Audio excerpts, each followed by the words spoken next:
Hello student, welcome in biology class. Biology की इस class में एक बार फिर से आपका स्वागत है। स्टूडेंट, अपन मानव में उत्सर्जन तंत्र पढ़ रहे थे। उत्सर्जन तंत्र में अपन ने उत्सर्जन की तंत्र की संरचना, नेफ्रॉन की संरचना, किडनी का अनुदैर्ध्य रेखाट और उत्सर्जन की क्रियाविधि को पढ़ लिया। अपन ने पढ़ा एक नेफ्रॉन, जिसके के दो भाग थे, बोमेन संपुट और उत्सर्जन नलिका।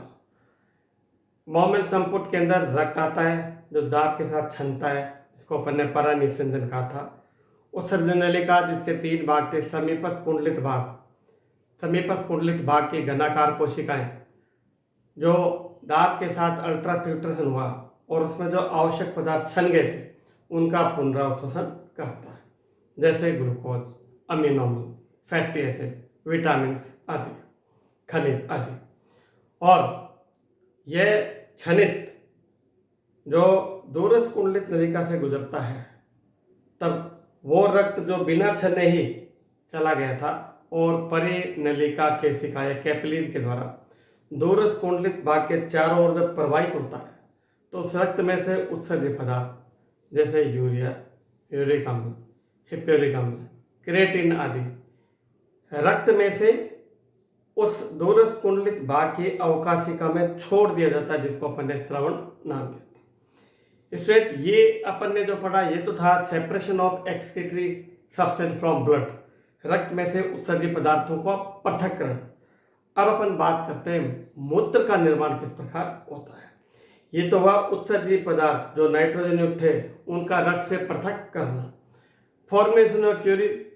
और किडनी जो एक होम्योस्टेटस ऑर्गन है, एक समस्थापन अंग है, हमारे शरीर का अंदर का जो वातावरण है वो निश्चित होता है। अपन कहते हैं रक्त की पीएच कितनी है, रक्त में ग्लूकोज की मात्रा कितनी है, किसी भी पदार्थ की मात्रा ज्ञात करने के लिए रक्त की जांच होती है।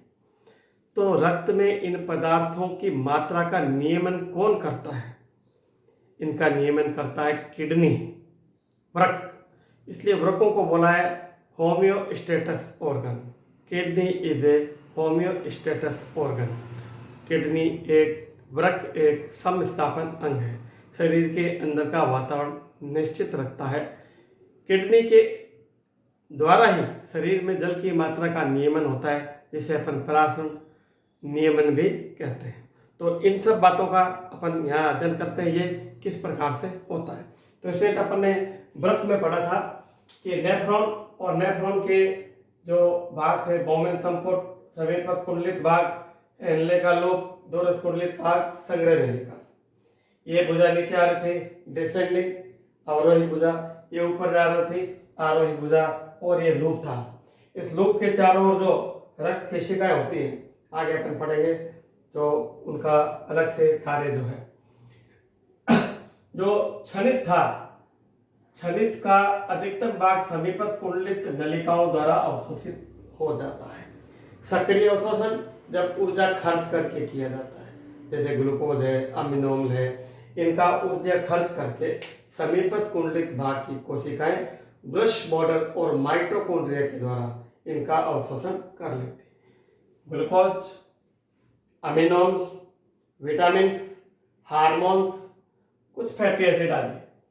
इसके बाद खनिज, सोडियम, पोटेशियम, कैल्शियम आदि का अवशोषण होता है। ये वाला भाग वृक्क के अंदर, ये जो वृक्क था, वृक्क के दो भाग थे, एक था कॉर्टेक्स और एक था मेडुला। ये मेडुला है और ये वाला भाग कॉर्टेक्स था। और ये नेफ्रॉन है, समीपस्थ कुंडलित भाग, नलिका लूप, दूरस्थ कुंडलित भाग।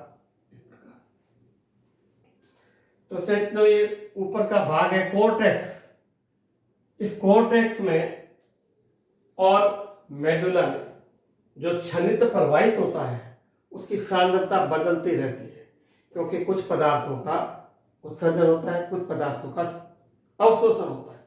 और जल की मात्रा का मुख्य रूप से और खनिजों के साथ अवशोषण होना इस छनित की सांद्रता को बदलता है। कैसे? ये जो ऊपर का भाग है, जहाँ समीपस्थ कुंडलित भाग है, इस समीपस्थ कुंडलित भाग में जो इसमें क्षनित है वो क्षनित समपराशरी है। समपराशरी का मतलब यह है जब दो विलयन जिनमें पदार्थ की सांद्रता समान होती है इकाई आयतन, तो उन्हें समपराशरी आइसोटोनिक कहते हैं। तो यहाँ विलयन आइसोटोनिक है। जब ये हेनले की अवरोही भुजा से गुजरता है तो अवरोही भुजा जल के लिए पारगम्य होती है, लेकिन खनिजों के लिए अपारगम्य है। इसलिए इस भुजा से जल का अवशोषण होता है। जल का जब अवशोषण होगा तो जो विलयन समपराशरी था वो अतिपराशरी होता जाएगा। समपराशरी विलयन अतिपराशरी हो गया, हाइपरटोनिक सॉल्यूशन हो गया, क्योंकि जल की मात्रा तो हो गई कम और जो खनिज थे उतने ही है। इकाई लीटर के अंदर या इकाई आयतन के अंदर खनिज तो उतना ही है, लेकिन इकाई आयतन जो विलायक की मात्रा कम होगी तो विलयन जो है अतिपराशरी हो गया। अब हेनले की आरोही भुजा से जब गुजरेगा तो यह उल्टा मामला है। यहाँ यह जल के लिए तो है अपारगम्य और खनिजों के लिए पारगम्य, इसलिए खनिजों का यहाँ अवशोषण होगा और जल का अवशोषण नहीं होगा। तो ये विलयन ऊपर क्यों चढ़ेगा तो इसकी सांद्रता कम होती जाएगी और यह विलयन हो जाएगा समपराशरी। ये विलयन कहाँ है? मेडुला के अंदर है। यहाँ मात्रा हो जाएगी समपराशरी, यानी जो यहाँ द्रव है और इस नलिका के बीच में जो द्रव है इन दोनों की सांद्रता क्या हो गई? समान हो गई। जैसे ये दूरस्थ कुंडलित भाग में पहुंचेगा तो दूरस्थ कुंडलित भाग में उत्सर्जी पदार्थों का नलिका में स्त्रावण होता है, प्लस इसके द्वारा सोडियम, कैल्शियम और जल का भी अवशोषण होता है। हाइड्रोजन, पोटेशियम आदि का नलिका में स्त्रावण होता है। इन सब के फलस्वरूप यह विलयन अधोपराशरी हो जाता है, सांद्रता कम हो जाती है, हाइपोटोनिक सॉल्यूशन हो जाता है। तो जिस प्रकार से इसकी सांद्रता बदलती है उसी प्रकार से ये संग्रह नलिका की सांद्रता भी बदलती है। सांद्रता क्या है? इकाई लीटर विलयन में 300 ओस्मोल परासन का एक मात्रक है। 300 ml ओस्मोल प्रति लीटर, ये नीचे आया तो हो गया 600, क्योंकि जल का अवशोषण होता गया, और नीचे आया तो 900 हो गया, और लास्ट में अपन यहाँ देखते हैं तो 1200 से लेकर 1400 ml ओस्मोल प्रति लीटर सांद्रता हो जाती है। अतिपराशरी विलयन बन जाता है। विलयन का इधर नीचे आना, इधर बढ़ना, इधर विलयन जो है जल का अवशोषण हो रहा है और इधर खनिजों का अवशोषण हो रहा है। विपरीत दिशा में दो विलयन का बढ़ना, इधर अतिपराशरी हो रहा है, इधर अधोपराशरी हो रहा है। इसको बोलते हैं प्रतिधारा सिद्धांत, काउंटर करंट मैकेनिज्म। तो स्टूडेंट अपने को ये ध्यान रखता है कि मेडुला में सांद्रता जो है वो 1400 ml ओस्मोल प्रति लीटर है, और ऊपर की ओर जाएंगे कोर्टेक्स में तो यहाँ सांद्रता कम है और विलयन आइसोटोनिक है, हाइपोटोनिक है, और यह विलयन हाइपरटोनिक है। इस प्रकार एक वृक्क जल की मात्रा का नियमन करता है और अपन कहते हैं किडनी या वृक्क एक संस्थापन अंग है। अब अपन बात करते हैं जो क्षनित यहाँ से होता हुआ या गुजरता है, तो इसमें से सभी आवश्यक पदार्थों का अवशोषण हो गया, उत्सर्जित पदार्थों का इसमें स्त्रावण हो जाता है, और अंत में इस क्षनित में केवल जल और उत्सर्जित पदार्थ ही रहते हैं। एक घंटे के या 24 घंटे में, एक दिन में, यहाँ जो फिल्ट्रेशन का काम है उसमें 180 लीटर का क्षमता है, यानी क्षनित की मात्रा कितनी है? 180 लीटर। लेकिन इस 180 लीटर में से 178 लीटर का वापिस अवशोषण हो जाता है, यानी 24 घंटे में जो मूत्र बनता है वो 1 से 2 लीटर ही बनता है। बाकी सभी जो नलिका के भाग हैं अवशोषण करके और अंत में मूत्र का निर्माण करते हैं। मूत्र के अंदर अधिकतम भाग यानी 95% जल होता है, और दूसरा महत्वपूर्ण भाग है यूरिया। यूरिया की मात्रा इसमें 2.5 या 2.6 प्रतिशत होती है। उसके बाद यूरिक अम्ल, यूरिक एसिड 0.3%, खनिज की मात्रा 2 लगभग, और अन्य 0.1 में हिप्पिरिक अम्ल है, और क्रिएटिन है, और अमोनिया की मात्रा है। ये मात्राएं मिलकर बनाती है। मूत्र में जो गंध है वो अमोनिया के कारण होती है। मूत्र का रंग जो है वो यूरोक्रोम के कारण होता है। यूरो मीन्स यूरिन, मूत्र, क्रोम यानी कलर। मूत्र का पीएच 7.5 तक होता है। अधिक समय तक मूत्र का त्याग नहीं किया जाए तो मूत्र अधिक अम्लीय हो जाता है। अब अपन बात करते हैं जो वृक्कों ने या अवशोषित किया या स्रावित किया और कहाँ पर किसका अवशोषण किया नहीं किया, इन सब बातों को या यूं कहें शरीर में रक्त में विभिन्न घटकों की मात्रा का नियमन करना वृक्क का काम है। इसे वृक्क की दहली कहते हैं। थ्रेशोल्ड ऑफ किडनी, वृक्क की दहली कहते हैं। वृक्क की दहली के आधार पर पदार्थ 3 प्रकार के होते हैं। पदार्थ 3 प्रकार के, हाई थ्रेशोल्ड, लो थ्रेशोल्ड और एक थ्रेशोल्ड। उच्च दहली पदार्थ ऐसे पदार्थ जिनको मूत्र के साथ बिल्कुल उत्सर्जित नहीं करना है, उनका पूर्ण रूप से अवशोषण करना है। कौन करेगा? वृक्क करेगा। कैसे करवाएगा? अपन विधि पढ़ ली। इन पदार्थों को अपन बोलते हैं उच्च दहली पदार्थ। अब आप कहेंगे ये पदार्थ कौन से हैं? उच्च दहली पदार्थ कौन से हैं? तो इसमें जो समीपस्थ कुंडलित भाग में अवशोषित में वो उच्च दहली पदार्थ हैं। जैसे ग्लूकोज यूरिन में जाएगा तो डायबिटीज हो जाएगी। अमीनो अम्ल, प्रोटीन चला जाएगा तो बहुत जबरदस्त रोग हो जाएंगे। विभिन्न प्रकार के पदार्थ जो अति आवश्यक हैं वो कहलाएंगे उच्च दहली पदार्थ। दूसरे पदार्थ निम्न दहली पदार्थ जिनका अवशोषण नहीं करना है, उनका त्याग ही करना है, वो कहलाएंगे लो थ्रेशोल्ड, जो दूरस्थ कुंडलित भाग के अंदर उत्सर्जित होते हैं। जैसे यूरिया, यूरिक अम्ल, हिप्यूरिक अम्ल, क्रिएटिनिन आदि लो थ्रेशोल्ड है। अदहली पदार्थ जिनकी शरीर में मात्रा कभी कम और कभी ज़्यादा होती है। जब शरीर में मात्रा ज़्यादा होती है तो उनका उत्सर्जन कर दिया जाता है, जैसे खनिज वगैरह है। और जब शरीर में लवण कम हो जाते हैं तो मूत्र में से पूर्ण रूप से लवणों का अवशोषण हो जाता है। ये कहलाएंगे ए थ्रेशोल्ड या नन थ्रेशोल्ड पदार्थ। इसमें अब अपन बात करते हैं इस उत्सर्जन की क्रिया का नियमन कौन करता है। तो कुछ हार्मोन्स होते हैं जो इस उत्सर्जन की क्रिया का नियमन करते हैं।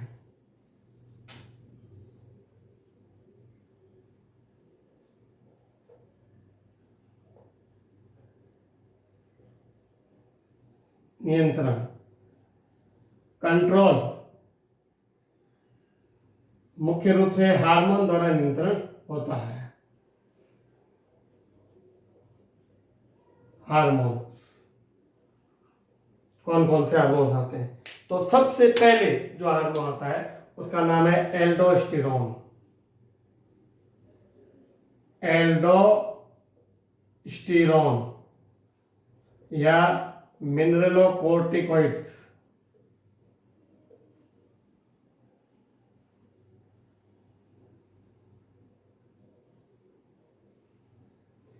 ये हार्मोन एड्रिनल ग्रंथि से आता है और एड्रिनल के कोर्टेक्स भाग से आता है और ये छनित्र में से सोडियम का अवशोषण कराता है और पोटेशियम का उत्सर्जन कराता है। इसको तो त्यागता है और इसका अवशोषण कराता है। इनके अवशोषण और उत्सर्जन के आधार पर खनिजों की मात्रा का नियमन करता है। अगर इस हार्मोन की मात्रा कम आए या यूँ कहीं हार्मोन कम मात्रा में स्रावित हो तो सोडियम का अवशोषण नहीं होगा और सोडियम मूत्र के साथ त्याग दिया जाएगा। ये प्रक्रिया अधिक समय तक रहे तो सर्कुलेटरी शॉक, परिसंचरण तंत्र के झटके लगने से रोगी की मृत्यु हो सकती है। इसे एडिसन रोग कहते हैं। दूसरा हार्मोन आता है एडीएच हार्मोन, एंटी डाईयूरेटिक या एडीएच। इसे वासोप्रेसिन हार्मोन भी कहते हैं। वासोप्रेसिन हार्मोन, ये हार्मोन मूत्र में से संग्रह नलिकाओं के द्वारा जल के पुनरावशोषण को नियंत्रित करता है। यानी एडीएच हार्मोन अधिक आएगा तो जल का अवशोषण अधिक होगा। जल का अवशोषण अधिक होगा तो यूरिन कम बनेगा। अगर एडीएच कम आया तो अवशोषण कम होगा, तो मूत्र की मात्रा अधिक बनेगी, और ये स्थिति अधिक रहे तो बार बार यूरिन आता है, अधिक मात्रा में यूरिन आता है, और इस स्थिति को डायबिटीज इंसिपिडस या यूँ कहे एक प्रकार का मधुमेह रोग हो जाता है। अब इसके बाद हार्मोन आता है पैराथार्मोन। पैराथार्मोन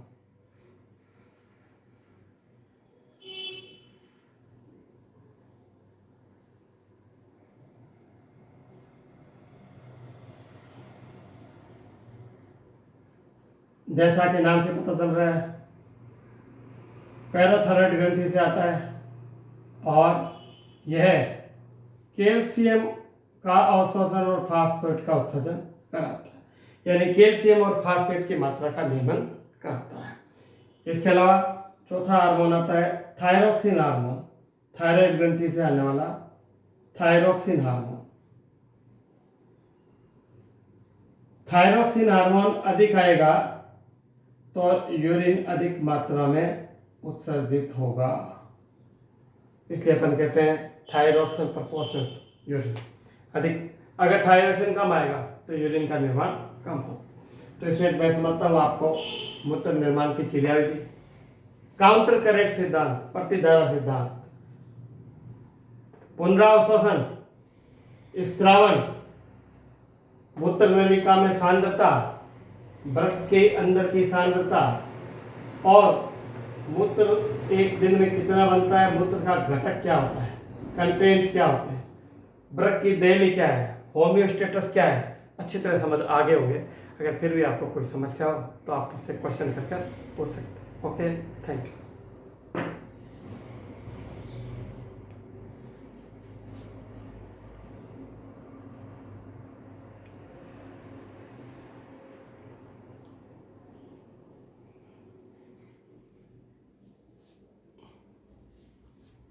समीपस्थ कुंडलित भाग, ग्लूकोज, अमीनोल, विटामिन, हार्मोन्स का एब्जॉर्प्शन, सोडियम पोटेशियम का अवशोषण, यहाँ लगभग 65% क्षणित का अवशोषण हो जाता है, और जब विलेन नीचे बढ़ता है तो समपराश्री होता था, अतिपराश्री हो जाता है। और ये काउंटर करेंट में बताया कि दोनों नलिकाओं में विपरीत दिशाओं में द्रव का प्रवाहित होना, और सांद्रता का पहली नलिका में सांद्रता अतिपराश्री हो रहा है, दूसरी में सांद्रता अधोपराश्री हो रहा है। यहाँ चलते ये अधोपराश्री हो गया।